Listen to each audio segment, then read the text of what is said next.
Welcome आप सभी को आपके प्यारे स्मार्ट स्टडी यूट्यूब चैनल पे आप सभी को धन्यवाद। आज का टॉपिक पॉलीगन लॉ। आज का टॉपिक इंजीनियरिंग मैकेनिक्स में बहुत ही इम्पोर्टेंट टॉपिक है, जो यूनिट फर्स्ट का ये पॉलीगन लॉ हम समझाने जा रहे हैं। पॉलीगन लॉ, यदि किसी भी बॉडी पे बहुत सारा फोर्स लगा रहे तब हम उसके रिजल्टेंट का मैग्नीट्यूड कैसे फाइंड करेंगे और रिजल्टेंट का डायरेक्शन कैसे फाइंड करेंगे, उसी पे डिस्कस करने जा रहे हैं।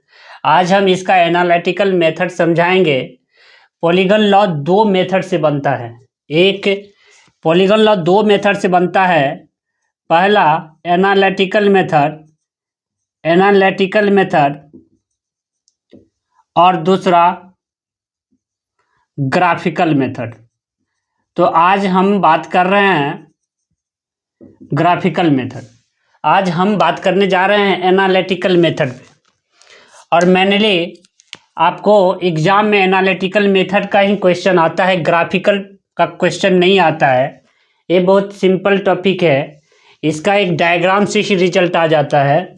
इसलिए एनालिटिकल मेथड पढ़ना बहुत ही इम्पोर्टेंट है। कि देखिए, पॉलीगन लॉ कहते किसको है? पॉलीगन लॉ कहते किसे हैं? पॉलीगन लॉ कहते किसको है? पॉलीगन लॉ किसको कहेंगे? ध्यान से देखिए, पॉलीगन लॉ किसको कहेंगे। एनालिटिकल मेथड पे हम काम कर रहे हैं अभी।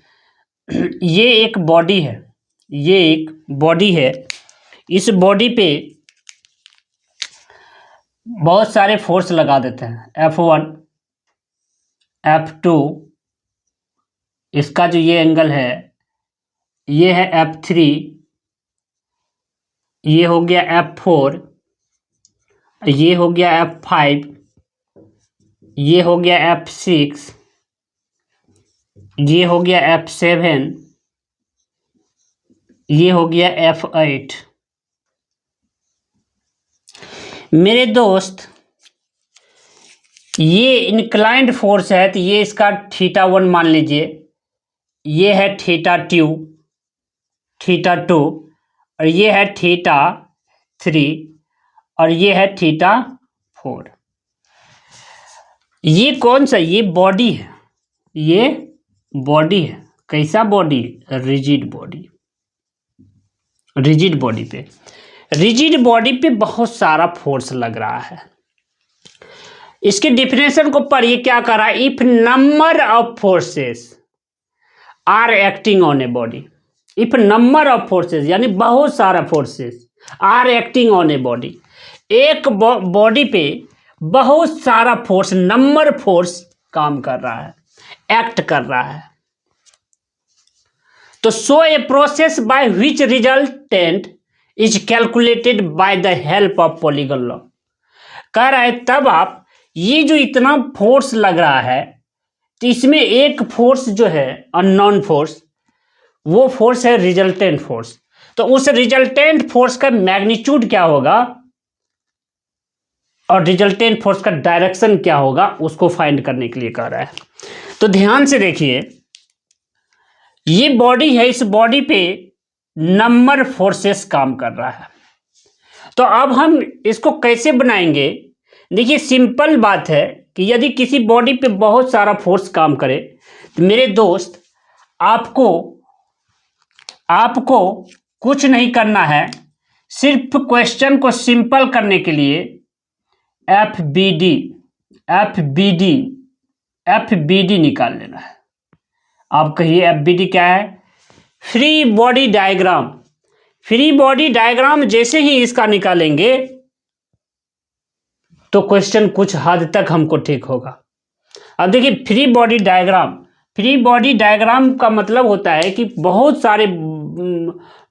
बड़ा बॉडी क्यों ना रहे, बॉडी को क्या करेंगे? उसके सेंटर पे कंसंट्रेट कर देंगे। क्या करेंगे? उसके सेंटर पे कंसंट्रेट कर देंगे। बॉडी को उसके सेंटर पे कंसंट्रेट कर देंगे, यानी पॉइंट मान लेंगे। जैसे ही पॉइंट मान लिए, इस बॉडी को पॉइंट मान लिए, इस पॉइंट पे एक्स एक्सिस और वाई एक्सिस खींच लिए। एक्स एक्सिस और वाई एक्सिस खींच लिए, खींच लिए। जो फोर्स जहां पे है उस फोर्स को वहां पे लिख लेंगे। अब देखिए, अब देखिए, एक फोर्स तो यहां भी है ना F2, एक फोर्स यहां भी है F2, एक फोर्स यहां भी है F2, एक फोर्स यहां भी है F2, एक फोर्स यहां भी है F2, ये है F1, ये है F2, ये है F3 और ये है F4, सॉरी F4 तो यह ना, ये है F4, ये है F5, ये F6, F6, ये F7 और यहाँ पे एक इंक्लाइंड फोर्स है जो फोर्स है F8। अब सभी फोर्स का जो इंक्लाइनेशन यानी एंगल दिया हुआ है वो लिख लीजिए। F2 फोर्स θ1 के एंगल पे है, F2 फोर्स θ1 एंगल पे है, F4 फोर्स θ2 एंगल पे है और F6 फोर्स θ3 पे है, F6 θ3 पे है, θ3 पे। और F8 जो है, F8 ये θ4 पे है मेरे दोस्त। अब देखिए कितना आसान हो गया क्वेश्चन। अब आपको हम रिजोल्यूशन ऑफ फोर्स के बारे में पढ़ाए थे कि फोर्स का जो कंपोनेंट तोड़ा जाता है वो कैसे तोड़ा जाता है, ये आपको पता है। नहीं पता है तो आप इस चैनल पे जाकर के हमने वीडियो को अपलोड कर चुके हैं कि फोर्स के कंपोनेंट को कैसे तोड़ा जाता है, उस लेक्चर को आप जरूर देखने का काम कीजिएगा।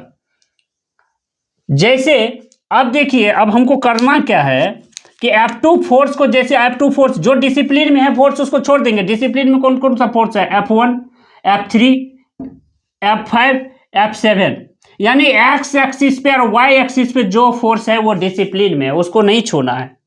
और जो एक्स एक्सिस से और वाई एक्सिस से दूर है यानी तिरछा है, झुका हुआ है, इंक्लाइंड है, तो उस फोर्स का हम कंपोनेंट तोड़ते हैं। जैसे F2 का कंपोनेंट तोड़ेंगे तो ये क्या हो जाएगा, यहाँ पे हो जाएगा F2 cos θ1, क्योंकि आपको बताए हुए हैं जिधर थीटा उधर कॉस, जिधर थीटा उधर cos, F2 cos θ, F2 sin θ, F2 sin θ1।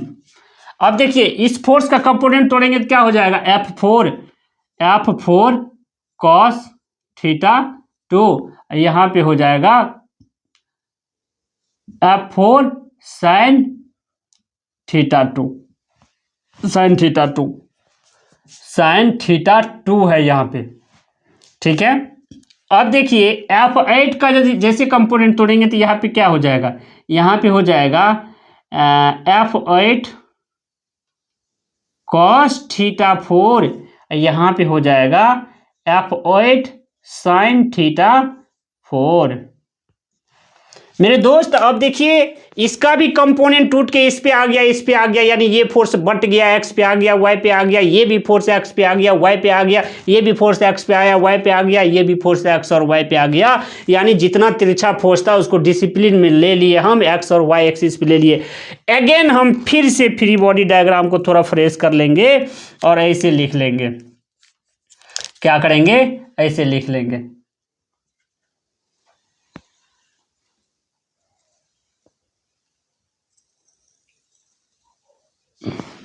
अब देखिए जो फोर्स, जैसे एक्स एक्सिस पे जो फोर्स है उसको लिख लीजिए।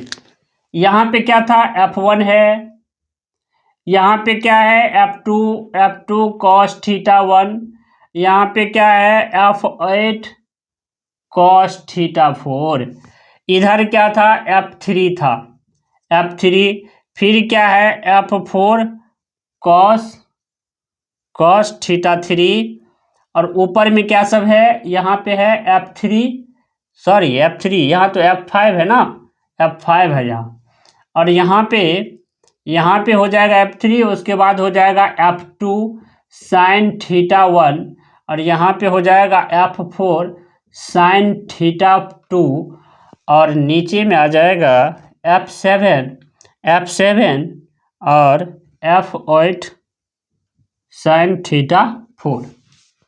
सारे फोर्स का कंपोनेंट तोड़ लिए। अब देखिए कितना फोर्स है, 1 2 3 4 5 6 7 8 9 10। इस पे देखिए 10 फोर्स है, 1 2 3 4 6 7 8 9 10 11। एक फोर्स किधर से आ गया, एक फोर्स गिनती में मिस्टेक हुआ है।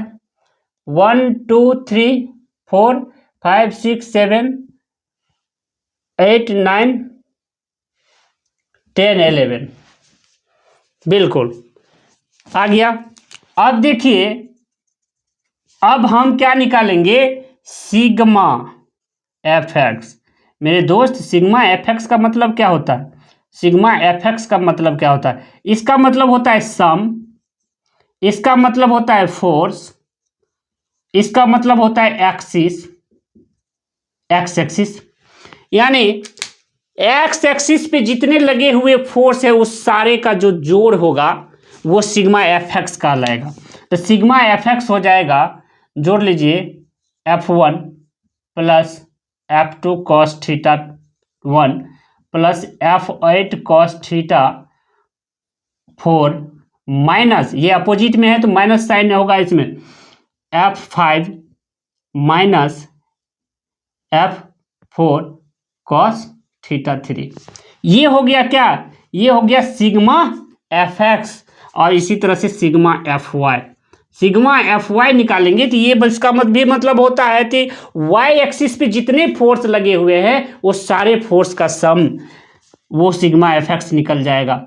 अब देखिए इस पे हो जाएगा F3 plus F2 sine theta 1 plus F4 sine theta 2 minus F7 minus F8 sine theta 4। ये सिग्मा एफ एक्स और सिग्मा एफ वाई निकल गया। अब देखिए आपको निकालना क्या है, निकालना तो है आपको आर ना। तो मेरे दोस्त, आर का जो फार्मूला होता है, आर का जो फार्मूला होता है वो होता है यहाँ लिख देते हैं। आर का जो फार्मूला होता है वो होता है root under sigma F X का whole square plus sigma F Y का होल स्क्वायर। ये क्या होता है, ये होता है रिजल्टेंट का फार्मूला। थोड़ा अच्छा से लिख देते हैं।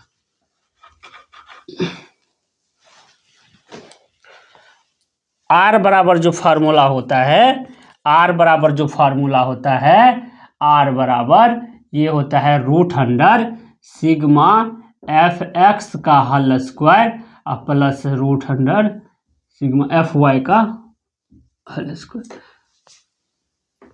और उसके बाद टेन अल्फा बराबर होता है, टेन अल्फा बराबर होता है सिग्मा एफ वाई बटे सिग्मा एफ एक्स।